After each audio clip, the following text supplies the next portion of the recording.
Saya melihat yang merusak negeri ini adalah sistem partai politik. Karena sekian ratus anggota dewan tadi nggak ada maknanya. Karena kekuasaan hanya ada di tangan ketua umum partai. Para oligarki busuk, saudara, yang ingin menguasai negeri kita, cukup beli 10 orang itu saja. Kalau ini dibiarkan, hancur ini negeri. Kita bersyukur kita masih punya suatu negara di mana partai-partai yang berbeda bisa duduk, bisa bicara, bisa tukar-menukar pandangan. Jadi nggak usah bicara demokrasi lah, udah hancur-hancuran ini demokrasi di kita punya negeri ya ikhwan. Saya sampaikan kenapa kita tidak berpikir membangun negara Indonesia tanpa partai. Kita bangun negara tanpa partai. Siapa bilang negara nggak bisa hidup tanpa partai? Bisa kok. Kita bersyukur bahwa kita menghormati perbedaan. Kita berbeda, kita kumpul. Berbeda, bisa kerjasama. Ayo sama-sama kita berpikir. Siapa bilang Indonesia tidak bisa dibangun tanpa partai? Bisa, saudara. Kita membangun satu negara meritokrasi, di mana semua jabatan di kementerian itu dipegang oleh orang-orang dari hasil karir mereka, bukan orang partai, saudara. Tidak ada masalah, karena kita harus percaya bahwa semua partai di Indonesia hatinya adalah bangsa Indonesia, hatinya adalah merah putih. Kita harus punya sikap bahwa demokrasi Indonesia harus demokrasi yang khas. Tidak usah kita ikut-ikut negara lain. Kalau sudah oposisi, musuhan, ya kan? Kalau udah berbeda, nggak mau lihat-lihatan. Eselon 1, eselon 2, sampai kepala bagian semua titipan partai. Ada kementerian yang dipegang oleh orang partai, saudara, sampai satpam cleaning service dari partai dia, saudara. Apa ini negeri mau diatur begini bagaimana? Jangan menugaskan menteri-menteri yang saudara tunjuk di pemerintah yang akan saya pimpin. Jangan saudara tugaskan untuk cari uang dari APBN, APBD. Zamannya sekarang susah. Ini zaman digital, ini zaman teknologi, ini zaman pengamatan sangat cepat. Jangan coba-coba. Dulu di zaman Soeharto, saudara, Orde Baru, dengan segala kebaikan dan kejelekannya, saudara, itu jabatan politis itu hanya sampai di jabatan menteri, saudara. Di bawah menteri semua jabatan karir, saudara. Tapi sekarang ini udah rusak semua. Bukan hanya tingkat menteri yang jabatan politik, dirjennya, irjennya, sekjennya, saudara. Ada segelintir orang yang punya budaya caci maki, jelek-jelekin, cari masalah. Saya percaya mereka ini mungkin sudah ditutup hatinya, ditutup matanya. Saya tidak paham mereka itu. Presiden goblok, udah menteri agamanya, saudara, sesat, kurang ajar, korinya dajjal, istananya menjadi istana iblis. Kesulitan, kekurangan kita akui, kita atasi bersama. Koreksi, kita koreksi. Tapi bangsa yang besar janganlah mempunyai adat, mempunyai kebiasaan caci maki. Kalau sampai kejadian Jokowi minta maaf kepada PKI, kita ganti namanya menjadi Jokodok, sudah. Setuju? Siap turunkan Jokodok, siap turunkan Jokodok, siap lengserkan Jokodok. Takbir. Caci maki antara kawan, caci maki dengan pemimpin, caci maki itu saya kira tidak baik. Itu bukan ajaran agama kita, itu bukan ajaran agama-agama lain pun. Ya Allah, maka bikin susah hidupnya, seretkan rezekinya, jangan berkahi nafkahnya, jangan sembuhkan penyakitnya, biar dapat penyakit yang belum ada obatnya, biar susah jalan hidupnya, biar dipecat dari tempat kerjaannya, biar ditinggal lari bininya, biar lakinya kawin lagi, biar anak-anaknya ngelawan sama dia, biar hidupnya tidak bahagia, nggak dapat anak keturunan yang solihin dan solehat, hidupnya hancur-hancuran, nggak ada berkah, susah tiap hari, sedih tiap hari, gundah gulana tiap hari. Rakyat kita tidak suka mereka-mereka yang bicaranya kasar. Pribadi kita bukan pribadi seperti itu. Jangan bawa budaya-budaya dari mana. Bangsa Indonesia adalah bangsa yang penuh sopan santun. Kita minta seluruh jihadis untuk berangkat bunuh semua pendeta yang terlibat. Takbir, siap berjihad, siap berjihad. Berani bunuh pendeta-pendeta radikal, berani habisi Kristen radikal. Takbir, sallu ala nabi. Kritik dengan baik, koreksi dengan baik, dan akan terbukti tidak lama pasti semua yang berbuat tidak baik akan kelihatan dan akan ketahuan.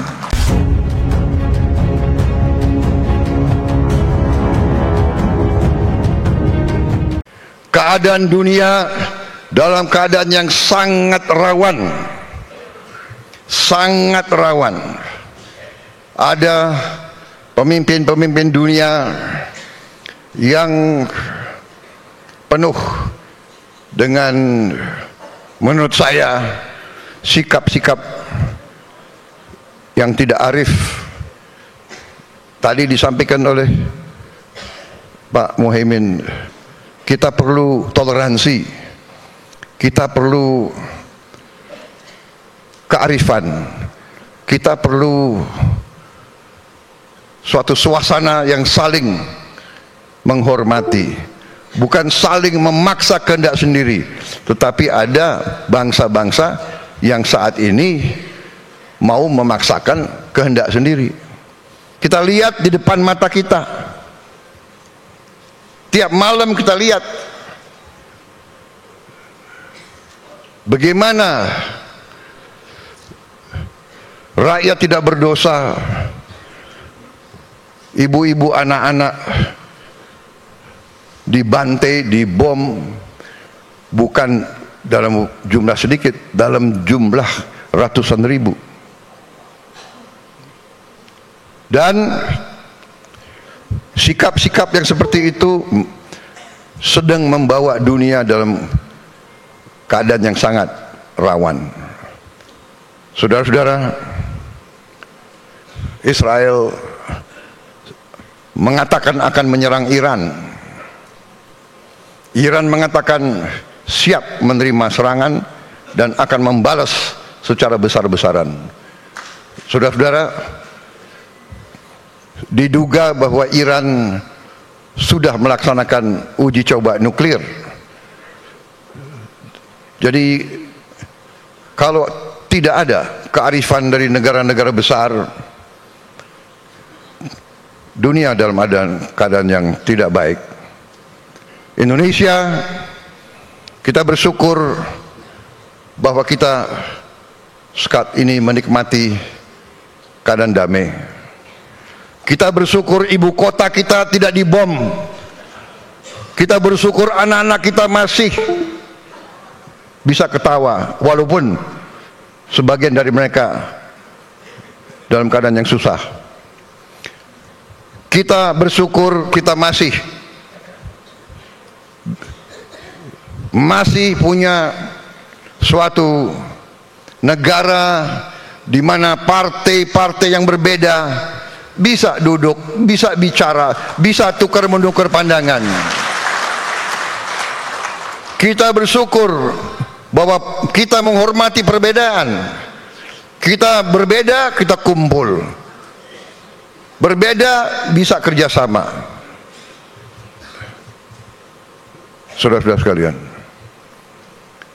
walaupun dalam pemilihan yang lalu PKB mendukung yang lain, tapi saya mengatakan dari awal, saya yakin pada saatnya PKB akan kembali mendukung saya.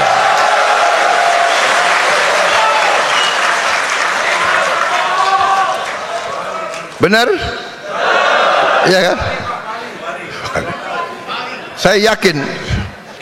Saya yakin bahwa PKB akan bersama saya membangun bangsa ini. Tidak ada masalah berbeda. Di pilkada ada kala kita bergabung, ada kala kita tidak bergabung, ya kan? Dengan koalisi Indonesia Maju yang lain, ada di mana kita bergabung, ada di mana kita bersaing. Kita sama Golkar bersaing di Banten, ya kan? Nggak ada masalah, ya kan? Kita di Jawa Barat juga bersaing sama PKS, di Jawa Tengah sama PKB kita gabung ya. Mana Gus Yusuf? Wah, beres ya. Wah.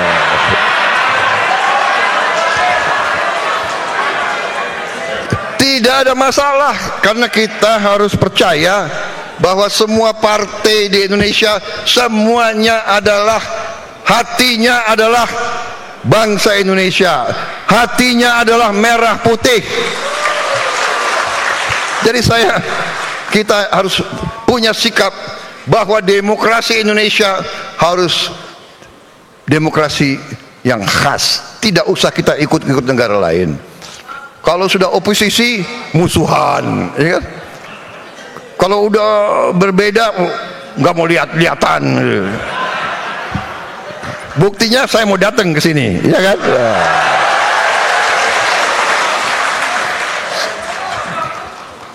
Jadi, saudara-saudara, saya tadi terima tamu resmi dari luar negeri, jadi saya pakai jas. Tahu-tahu ada acara ini, jadi saya ganti hanya dasinya.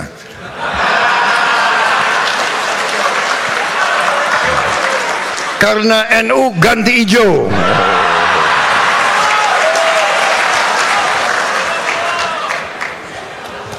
Saya nggak tahu kapan diundang PDIP. Ini bukan minta diundang loh. Tapi kira-kira kalau diundang ganti merah. Bukan, ini namanya solidaritas, ya kan? Bahwa walaupun PKB adalah partai agamis, partai religius, tapi PKB adalah partai religius yang nasionalis. Partai Gerindra, partai nasionalis yang religius. Iya. Saya kalau dipanggil kiai datang, saya nggak berani nggak datang, iya kan? Mau maju minta doa, iya kan? Tentara itu pasti dekat sama kiai. Setiap mau berangkat perang yang dicari pertama kiai, iya. Bener kan? Nah, minta doa, ya kan? Minta dimandiin. Karena siap mati kita, berangkat udah siap mati, belum tentu kembali. Ya sekalian kita, saudara-saudara sekalian. Jadi suasana inilah adalah Indonesia. Saudara-saudara, ada segelintir orang yang punya budaya caci maki, jelek-jelekin, cari masalah, ya kan? Padahal saya percaya mereka ini mungkin sudah ditutup hatinya, ditutup matanya. Saya tidak paham mereka itu, ya. Kesulitan, kekurangan kita akui, kita atasi bersama. Koreksi, kita koreksi. Tapi bangsa yang besar janganlah mempunyai adat, mempunyai kebiasaan caci maki antara kawan, caci maki dengan pemimpin, caci maki itu saya kira tidak baik. Itu bukan ajaran agama kita, itu bukan ajaran agama-agama lain pun. Saudara-saudara, rakyat kita tidak suka mereka-mereka yang bicaranya kasar, ya. Pribadi kita bukan pribadi seperti itu. Jangan bawa budaya-budaya dari mana. Bangsa Indonesia adalah bangsa yang penuh sopan santun. Saudara-saudara, kritik dengan baik, koreksi dengan baik. Saudara-saudara sekalian, Dan akan terbukti tidak lama, pasti semua yang berbuat tidak baik akan kelihatan dan akan ketahuan. Dan kita, tadi saya katakan, kita harus berani koreksi diri. Saya sudah sampaikan kepada semua partai yang mau bergabung dalam koalisi saya terang-terangan saya katakan, semua ketua umum, semua perwakilan saya katakan, saudara-saudara, jangan menugaskan menteri-menteri yang saudara tunjuk di pemerintah yang akan saya pimpin, jangan saudara tugaskan untuk cari uang dari APBN, APBD. Zamannya sekarang susah. Ini zaman digital, ini zaman teknologi, ini zaman pengamatan sangat cepat. Jangan coba-coba. Tapi kita mengakui, kita dengan cara yang halal, dengan cara yang baik, kita mengerti setiap institusi, setiap organisasi, setiap partai politik pasti perlu uang, pasti perlu sumber daya. Ini terbuka saja kita. Mari kita kelola kekayaan kita sehingga kita bisa mendukung semua institusi dengan baik, terang-terangan. Kenapa tidak? Peluang ekonomi kita sangat besar, kekayaan laut kita sangat besar, pantai kita salah satu terbesar di dunia, 90.000 hektar lebih panjang pantai kita. Kita bisa buat budidaya ikan dan sebagainya. Saudara-saudara, tidak akan panjang lebar di sini saya bicara tentang komoditas dan kekayaan kita, tapi cukup saya katakan, saya yakin dan percaya dengan manajemen yang baik, dengan kebersatuan kita, persatuan politik kita, kita bisa mengelola kekayaan kita dengan sebaik-baiknya. Kebocoran yang begitu besar harus kita hentikan. Uang inilah yang akan kita kelola untuk mendukung segala kebutuhan kita, menaikkan gaji-gaji mereka yang perlu dinaikkan, mendukung semua kebutuhan bangsa kita. Saudara-saudara sekalian, saya kira itu yang ingin saya sampaikan. Sekali lagi selamat PKB, selamat berjuang untuk bangsa, negara dan agama. Saya selalu titip, mari kita membangun kerukunan, mari kita bangun hal-hal yang baik. Saudara-saudara sekalian, saya sangat dukung tadi apa yang disampaikan Pak Muhaimin. Kita perlu toleransi. Toleransi ini butuh, sangat butuh, vital bagi bangsa kita. Saling menghormati. Silahkan kalau punya keyakinan, punya tradisi yang baik, kenapa harus dihalang-halangi? Kita hormati semua, saling hormati, inklusif. Jangan kita cari perbedaan, mari kita cari titik-titik persamaan dan persatuan. Saya kira itu yang ingin saya sampaikan. Selamat melaksanakan rapat koordinasi, dan mari pada saatnya nanti kita bekerja bersama untuk rakyat kita.